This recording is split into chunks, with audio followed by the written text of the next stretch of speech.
5:13 WMAZ Morning starts now. It's a cold and quiet start to what will be another very warm day. I'll talk about our nice little warming trend and when we'll finally have rain return to the forecast. That's all coming up. A 2018 candidate for governor in Georgia now hitting the campaign trail once again after recent news. The announcement from Stacey Abrams and how Georgia leaders and former President Donald Trump are reacting. And a lawsuit related to a deadly shooting case out of Lawrence County could now go before a jury when a trial is set to start for a case dating back more than 6 years. Well, good Thursday morning. You're taking a live look over a beautiful downtown Macon. The time is now 6:31 a.m. on this December the 2nd. Thank you so much for continuing to stay with us this morning. I'm Juan Ye Reese. Now, waking up, you're definitely going to have to make sure that you put on a jacket if you're on your way to work or school. But hey, those kids, and if you're working, you're going to be ditching that jacket a little bit later on, Courtney. That's right. Yeah, it's going to be a very warm day today. That's for sure. And warm is going to be a theme as we head through the next several days. So hopefully you can enjoy it. Right now, though, not warm at all. It's cold out there. 37 in the city of Macon. So like Juan Ye was saying, all of you getting ready to head out to work, all of you students getting ready to head out to the bus stop, be sure that you are nice and bundled up. The hat, the coat, all of it probably a good idea. For most of us, some of us a little warmer this morning. We're at 50 in Thomaston, 37 in Warner Robins, 37 again in Macon, 41 in Gordon, 46 in Cochrane. We're at 38 in Cordele and 39 in Sandersville. Through the day today, we are going to warm very quickly, just like yesterday. Once the sun rises, which is going to happen around 7:19 this morning, it's going to warm quite fast. So be in the upper 40s by 9, low 60s by 11, and we're topping out in the low to mid 70s today. Take a look at this. Low to mid 70s area wide, mostly sunny skies. It's going to be beautiful but warm. And we're going to be warmer tomorrow. We'll talk about that and then talk about when we'll finally have some measurable rainfall return to the forecast. That's all in just a few minutes. Thank you, Courtney. We start this half hour with the latest in Georgia politics as the 2022 race to become Georgia's governor could look very similar to the 2018 election. This comes as a familiar candidate plans to run for the state's top office again. No matter where we come from in Georgia or how long we've been here, we believe in this place and our people. You just heard sound from a recently released campaign video from Democrat Stacey Abrams. Yesterday, she announced she's joining the 2022 governor race. 3 years ago, current Republican Governor Brian Kemp beat Abrams by around 55,000 votes. But Abrams argued he used his position as Secretary of State to suppress the minority vote. Abrams says she's running because she does not believe opportunity in Georgia should be determined by zip code, background, or access to power. A couple Georgia leaders are reacting to the news, including U.S. Senator Jon Ossoff. He voiced his thoughts on the announcement to our Atlanta station on yesterday. Stacey Abrams is deeply experienced in our state legislature. She's been a tireless advocate for voting rights and someone who's served our state both in and out of office. Well, many credit Abrams with helping Democrats organize a massive voter registration effort that led to record turnout in the last presidential and Senate elections. Following the announcement yesterday, Governor Brian Kemp took to Twitter expressing criticism for Abrams, saying in part, with Stacey Abrams in control, Georgia would have shut down and students would have been barred from their classrooms. He went on to say that next November's election for governor is a battle for the soul of our state. Former President Donald Trump also responded to the news, calling out both Abrams and Governor Kemp. First, he says he beat Abrams in 2018 without much of a candidate and says he'll beat her again. He later goes on to say beating Abrams will be hard to do, with Governor Brian Kemp criticizing how he handled the presidential and Senate elections. Trump says, but some good Republican will run and some good Republican will get my endorsement and some good Republican will win. In other news from across the state, the search continues for a 2-year-old girl out of Bartow County. I want you to take a close look at your screen. You possibly got this Amber Alert on your phone last night. I know I saw it this morning. Law enforcement issued an Amber Alert just after 9:30 for Catalia Buttram. The Georgia Bureau of Investigation says Ricky Lee Buttram abducted the little girl. They believe to be in a blue Toyota RAV4 with a license plate CPF 9791. Now, if you see the SUV or know where Catalia may be, you should call 911 immediately. Right now, 3 men are in jail after a deadly boat crash over the summer at Lake Tobesofkee. The Georgia Department of Natural Resources says the third man wanted in connection to the case has turned himself in. They say 57-year-old Eric Head turned himself in to Georgia game wardens at the Atlanta airport just before 2 yesterday afternoon. He faces charges including homicide by vessel, boating under the influence, and reckless operation. Authorities say Head was a driver of the boat that crashed into a pontoon boat carrying 7 people. The crash happened overnight on July 24th, leaving 6 people on the pontoon boat hurt and 1 dead. That's 22-year-old Williams Childs. On Tuesday, the DNR announced the arrest of 2 other men in the case, 35-year-old Stephen Harper and 36-year-old Nathan Hodgson. Both face charges of hindering apprehension and making false statements to law enforcement. A wrongful death lawsuit related to a Lawrence County shooting could now head to trial in just under 3 months. It deals with a case that we've been following since September 24th of 2014. That's when deputies shot and killed David Hooks during a failed drug raid at his home. His widow, Teresa Hooks, filed a lawsuit. Her lawyers argued the raid was illegal and based on false information from a known meth addict.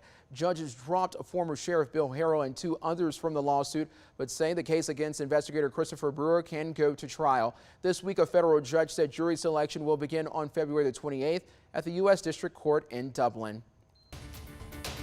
Work could kick off today for 12 affordable rental units in Macon's Bells Hill neighborhood. That's near Mercer University. In September, Macon Bid Planning and Zoning approved Historic Macon's plan to build the units. The organization says today they'll gather for a groundbreaking and update on the apartments. That's happening at 10 a.m. on Orglethorpe Street near the corner of Jackson Street. They'll build the rental units in a roughly 3.5-acre plot near those streets. Historic Macon says funds for the projects come from $600,000 in American Rescue Plan money, along with a matching grant from the Knight Foundation.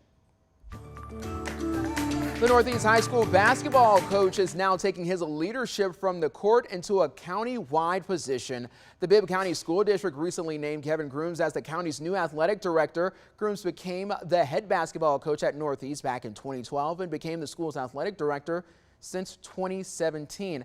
As county athletic director, he'll oversee sports at every school within the district. Now, Grooms says he can't wait to get started. I'm very excited. I'm very excited for this job. This is a dream job, a job that I didn't think that I would possibly have in my career, and through prayer and going through continuing education classes and things like that, it has prepared me for this job. And I'm very excited. I have a lot of great and new ideas that I want to bring to the district to help move the district in a positive way. Coach Barney Hester is the current director. He will retire at the end of the month. Grooms will transition over into the position in early January.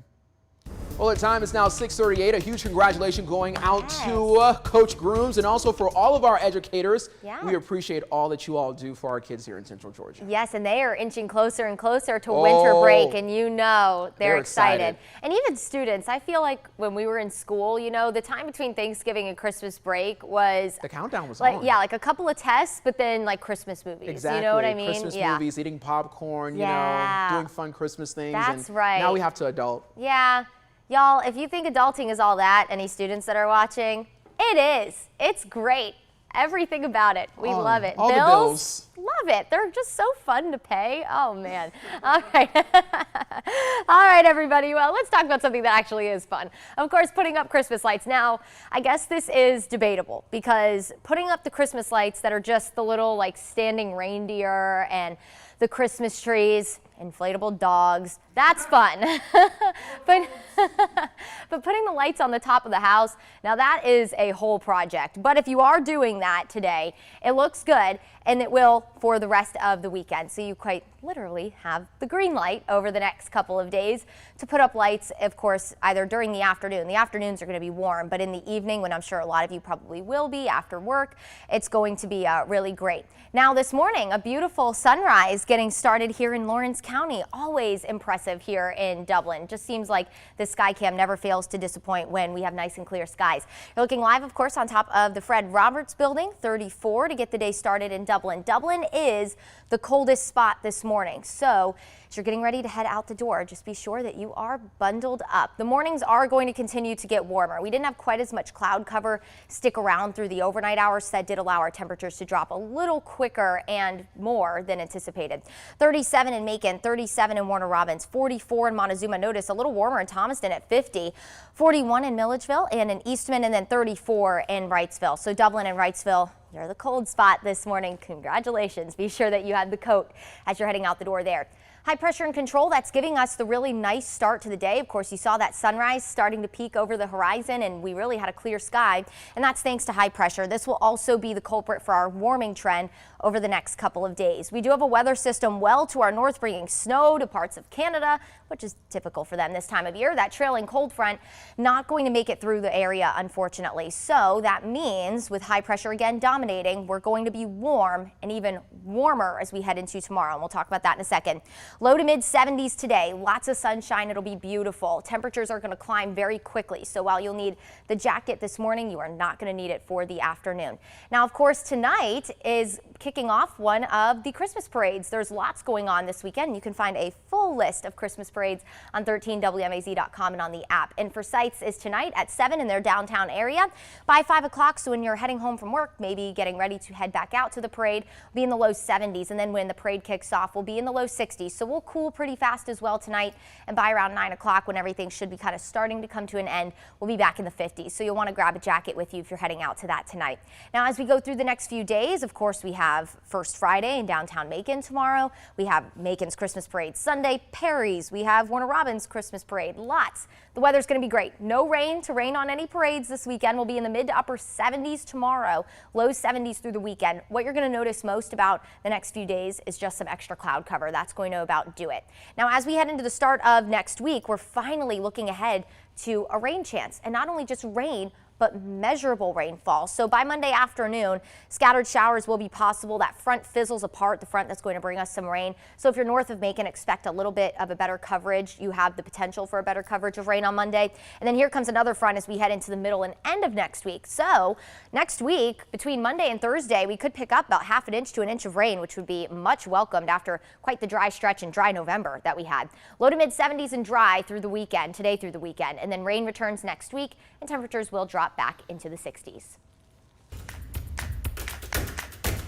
That's been our goal all season, is to get his picture made with him or let him meet him.